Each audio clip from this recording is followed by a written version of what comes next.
All right, welcome back to our Extra AI podcast series. And as you might have noticed, that we started this new series about explaining what's happening in each month or the last 4 weeks.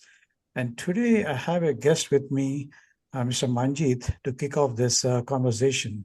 Hey, Manjeet, how are you? Raghu, good to see you. Happy to be here and very excited about what happened in the last 1 month. There is not a single, I would say, day in AI where something is like there's not a dull day. That's True. how I see, and I think it's good to reflect back in let's say what happened in February. So happy to be here. So if I want to start this conversation, Manjit, what are those juiciest headlines that I know there's a lot happening. Like you said, there is no dull day or a dull moment. Every day or every hour, we kind of hear different kinds of news. But if you Right. want to talk about some of these juiciest AI headlines or some topics of high importance, what would those be? Yeah, oh my God. I think that's a tough one. But if I have to pick two or three, Raghu, I would say one is every week there was a race of some sort from these Right. frontier AI labs and releasing the latest reasoning models and capability, right? So it started with OpenAI. They released their own models kind of early in January and kind of in there. Then we saw DeepSeek came along. Hey, open source, and then I think it's really I call it kind of rise of DeepSeek. Right. We go into details. I would say that really made everybody think, hey, what happens to the hardware growth, what it means from inference time scaling and all that. More recently, Elon Musk launched their version of kind of Grok 3 Right. reasoning uh, last week, and that was the winner. This week we have Sonnet 3.7. So I think to me, is every week there's a winner. But if I have to summarize that into, I think this we are in this era of the models that are now very capable of reason and think, not just like give me prompt, answer right away. They take your whatever questions, they think deeply, reason itself, and then give you much better answers. Another, I think the side effect of that, or the feature that I'm most excited about, is deep research capability, because Mhm. now this model can go and think for a minute or 5 minutes or 10 minutes. I saw everybody's adding deep research features now. I think OpenAI, I love it. I think it's great for market research and those sort of activities. And now Perplexity is now it's giving it free as well. So I think that's fascinating. The another one that's I've been waiting for, and now I started to see it happen, is that I was waiting when this AI will starts to come into my Google Home and Alexa, and because I have both of those devices, and I'm like, they feel dumb to me now because like when they will be kind of powered by LLM. So I think happy to see some of that kind of coming along. So a bunch of other things, but I would say these are kind of what grabbed my attention and will have, I would say, impact, long-term impact. So if I hear it loud, I think, Manjit, you have categorized them into four buckets. One is the applications and AI agents. The other is the models, the reasoning, and the data around that. Then you briefly talked about the hardware and devices. And then, of course, the big beast or the big elephant in the room is about the ecosystem and the partnerships and the businesses. I think Right. that's what it is, right? I think. Where do you want to get started? I think I want to make this like a short conversation so that people get Yeah. a overview about what happened so far in February Yeah, yeah. 2025. No, I think we can quickly go. I call it AI sandwich. Hmm. Let's say if we look into the hardware, Nvidia continue to dominate. They reported their results today. I think strong growth. So it's I would say it's nothing like we are slowing down because that's Hmm. a very leading indicator, the growth they are able to show. And then the other thing is in that bucket of is every day not every day, I would say every other week I'm seeing new updated versions where these robots are able to do more and more complex tasks. And I think that will be very, very significant as well. Amazon Alexa, I would say, is kind of in that bucket. And then there's a increased amount of spending that is going into the data center layer. Mhm. Meta said, I mean, huge 200 billion they will invest because, and I think Mark Zuckerberg is kind of very aggressive, kind of in that sense. One negative news, though, I think in that Mhm. bucket is Microsoft said they are canceling some of their data center leases, and I was like, I was raising my eyebrow. What happened? Because Maybe did they invest too much, or what's happening, or did they realize that you have to realize the end outcomes? So, what do you think might be happening there, or any yeah. thoughts on that? Yeah, Yeah, so my guess is this. I think the details are not out, but what's right. the fine print there is, hey, we oversubscribed, and then maybe some of those spaces they booked it, it's overbooking, and then they also say, oh, the battery power was not there, or I kind of from the resiliency standpoint. But but to me, that's a little bit of kind of the counter news where, hey, because one question we all have is, are things slowing down? So I would say, other than that one news, everything is still full speed and at full kind of pace.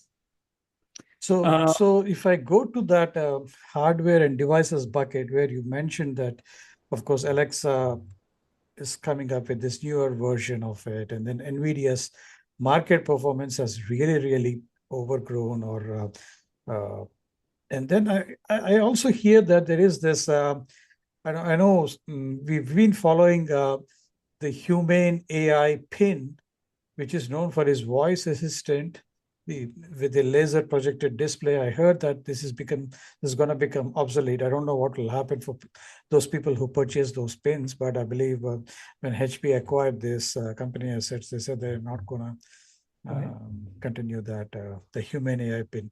I was, in fact, at some point of time, most interested to buy that. Yeah, yeah. My take is, I think short summary there is, it was a good concept, but I would Right. say still there's a product market fit issue there. The user Right. experience is, and I think someone is going to do it really, really well. For Yeah. example, I'm Yeah. betting on Apple or someone like this, because we definitely need these kind of native AI powered hardware. Hmm. And I think the maybe not a net new, and that's where I'm bullish about. Like, if you look at the Alexa install base, how many Hmm. households, you, me, and we have it? If they all becomes 10x intelligent, sure. I mean, my investment and value in those devices is going up all of a sudden, right? Right. So yeah, and then of course, we also was reading Tesla is also bringing Grok 3 models into the cars. Kind of, Hmm. they're starting at website, and but then just think of it's your kind of co-pilot in your Tesla car screen. So I think everybody will kind of take that path to vertically integrate into their stack the latest and greatest reasoning models, and then more of a at least start with the conversational interface or the voice interface. Those are the two. Right. That's going to be very interesting to see, because I know pretty much like when we are getting all this kind of a huge Grok 3, I'm pretty sure it has so much of the customer information or the customer data or realistic social media data. And when you get that amount of AI brain, Mhm. and then integrating it with the Tesla autopilot, or the car driving, I'm pretty sure there's going to be uh, both sides of the coin. How do we take it? I think there will be people who are saying, we're going to say, no, I don't want all this, and there are people who are going to say, I love it. So we'll have to see how it evolves, right? Right. Yeah. I think hardware is hard. I mean, that's what I tell people is like, I think in the software, it's still easy to build things out, and then, but doing the hardware and then the entire integration is hard. It takes iteration. And maybe that's the one, my rationale is, I think human product was not ready. It was launched prematurely. Right, right. Yeah. So if I now come to the second bucket, or the other bucket about models and data and reasoning. I know there was this big news end of January about DeepSeek and other things, and now in February, I think there's a lot going on around this DeepSeek models, and people have now uh, kind of analyzed a lot about how DeepSeek is doing this, and there are a lot of papers, there are a lot of conversations going on around, right? I think. What do you think about that? Any thoughts on that? How it happened, or what's up? I take. Yeah, so I think DeepSeek was, I'm glad it happened at the right time now. And what I mean by that is now there's few things came out. One is that a constraint is the mother of invention, some form of Right. invention. That's what they were able to do in a very constrained GPU environment. And then there's like, hey, how can we still produce a model which is as good as, let's say, OpenAI reasoning models at a fractional of cost, right? In single digit, 6 million is the number what we are seeing. Whether it's a 6 million or not, I think it's less so. But then the the one thing I liked about it is they shared that openly. Other than the Right. maybe a little bit of cost that you can question, a Yeah. very detailed paper approaches they took it, and then really kind of the inference time, and then they started showing how that model is thinking. Right. And that's so important because we talk about AI as a black box, but if you can see, hey, what model is doing, it, I mean, as a practitioner, it gives me comfort as like, okay, you came to this conclusion because I can see you went through these 5 steps and then and can make my own, like from a transparency standpoint. As a fact, now every reasoning model is forced to do that. I saw OpenAI is now kind of, that is doing because, that becomes a kind of a new norm. Another interesting thing happened is somebody in Stanford Mm-hmm. took the same kind of paper and same approach, Mm-hmm. and they fine-tuned a model at the same kind of capability level in $50. And I was like, what the heck going on here? But I think it's the sometime is like bigger is not better, and then all these. I think there's two main techniques that are coming. Right. Distillation, you take the knowledge from big model and bring into small models. And then instead of trying to do everything at training time, Right. leave it at the inference time because, True. and then let the model think. And then, which means then as people are asking for more prompts, that data becomes your training data. So I think a lot of data problem is also because in December, January, we were reading news, hey, we did, have we basically exploited all the data available on the internet, and now how the model will get better. Mm-hmm. This is the way they will get better because as you and I are asking questions and then you take that data, hey, model was able to answer or not. And then ones that are not able to answer, you learn from that. So I think it's that feedback loop is or reinforcement learning that happens as more people use it is very exciting to me. Great. Great. Completely echo with your thoughts about that. So now I want to get into this interesting aspect of what we talk. I think there's a lot of buzz about AI agents at the workplace. I Right. know it is just about starting, but I've been to a conference this week. I'm still at this conference, and I'm talking in the evening with you, having this conversation. Yeah. Wherever I go, whether it is an AI related conference or not, AI agents has been a topic. And specifically, I think it's just about getting started. Right. Uh, and do you think and that this topic of AI agents and the workplace, the American workplace, or I shouldn't say American workplace, it's across the globe, but I think I see a lot happening. What are your thoughts on that? I'm really curious to hear your take on this. Yeah. No, totally. And I would say I'm in mid of this in my current role, right? We are building out agent force and then seeing the same kind of the level of excitement. And I would say a lot of customers have moved beyond POC to rolling it out into production. I think where we are, the region, here's two main reasons why this is happening. So one is, I think these agents, if you configure them the right way, Hmm. which what I mean by that is if you tell like, hey, this is your role. here is some instruction for you. Here is some guardrails. Don't go too much left and right. And then you ground your agent into the right source of data. Then these agents are able to perform very well Hmm. in a very specified narrow set of tasks.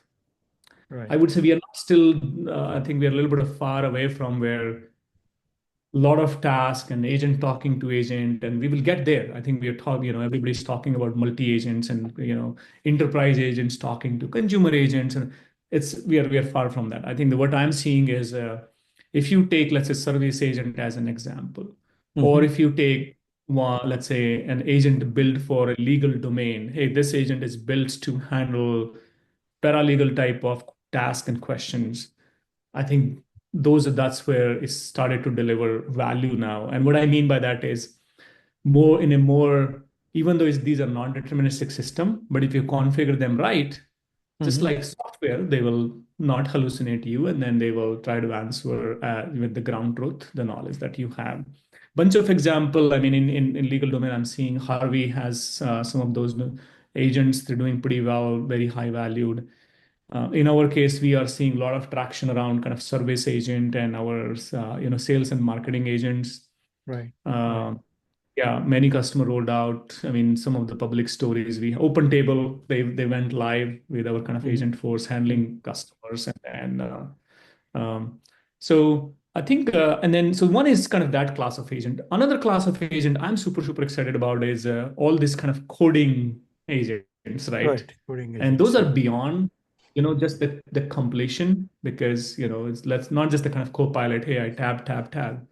Hmm. If you look at, I'm a fan of what Replit is doing. Hmm. This week they also launched version 2.0. I was Hmm. looking at the preview. What Cursor is doing, Hmm. and there's a bunch of other Windsurf. All of those startups are, I think, is fantastic product. They really improve the productivity, how fast you can now, write code, test code, and then ready for deployments. Right. So yeah, I think that's where to me is like, if you look at the YC thesis, they are more into, hey, vertical agents and vertical agents. So push is coming from everywhere. A lot of money is being spent. So I think we'll continue to see the momentum.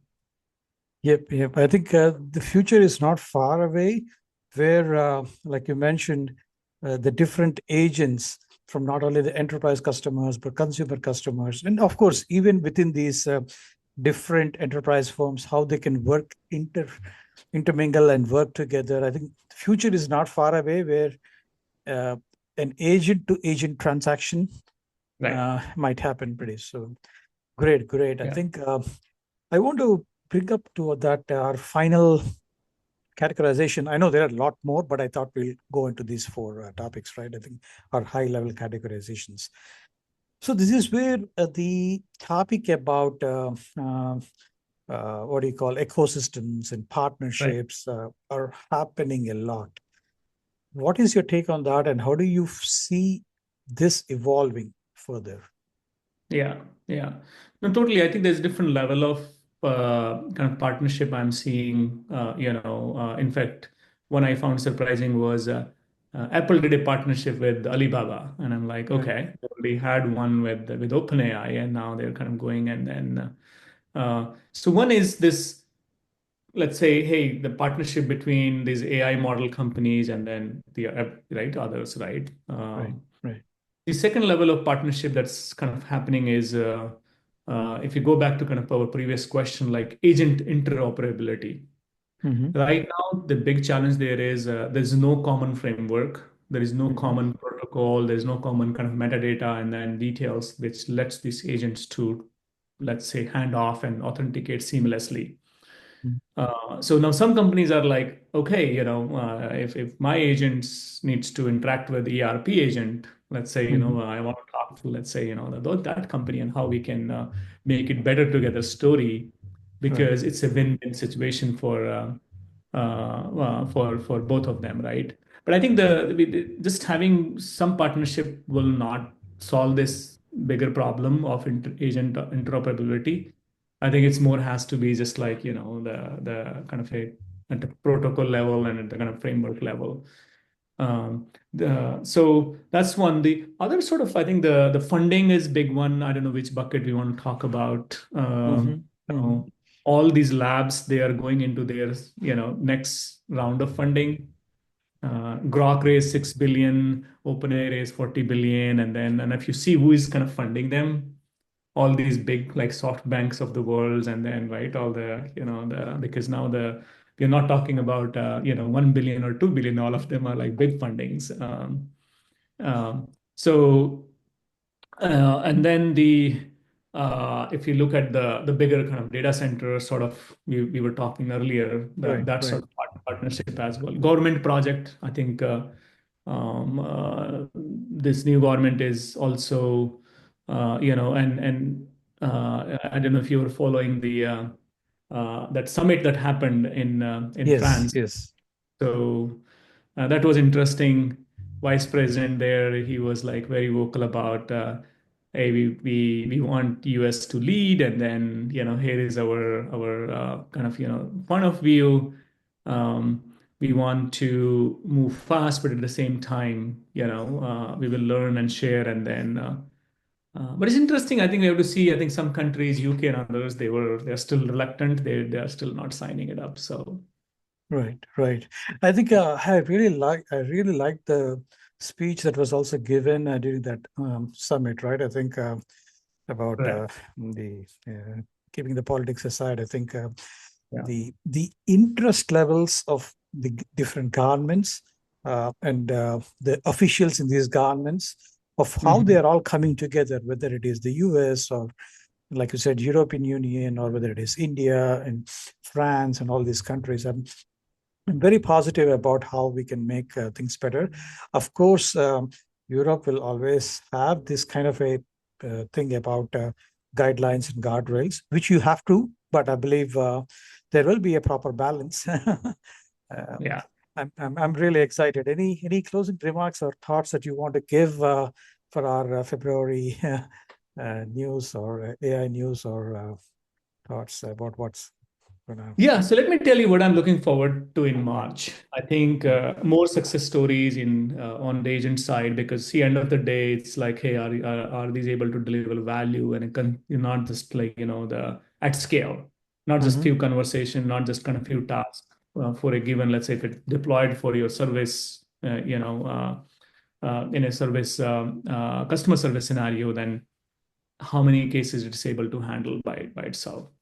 The second thing is I'm very kind of looking forward to is a lot more improvements into multimodality, and I'm at the model level. Right. So most of the deep research is still text-based. I Mhm. would say it's now I wanted to see like more images and model. I think it's become super, super powerful, and we'll have to see what happens to this data analytics and market research role, right? Um, and then I would say only one piece of advice I have for myself and others is don't get all overwhelmed. Try to learn. I think if you build up that muscle how to learn, I think you will do well. And for example, these days, I try to play with all these tools like coding and agents and others, and also try to share and try to teach. That's my way of learning. So True. I think I wouldn't mind if you can give a healthcare or a fitness tip, because I know I follow you. Any motivational or inspirational tip as well. I think that is also very, very helpful, because people will be very much stressed with a lot of things happening. Right. right. Yeah, so I think that I'll do two quick one. For example, let's say you and I have been sitting for a long, right? Or let's say, that we do it all day, right? Sometime in a room. So one is, stand up and move and do some stretching, because people undermine, even if people like, oh, I did my workout, an hour workout in the morning, and then I'm sitting for 8 hours. Uh, you are still damaging yourself, so workout has its own place, and staying active throughout the day has its own benefit. So Yeah, I think stay hydrated, sleep well, repeat, wake up in the morning, work out. So keep it fun, keep changing. So I think that's the thing. Otherwise, it will get boring for after some time. So Great. yeah, no, yeah. Great, Manjeet. I think it's amazing talking with you about our global AI news in February, and looking forward to talk to you soon.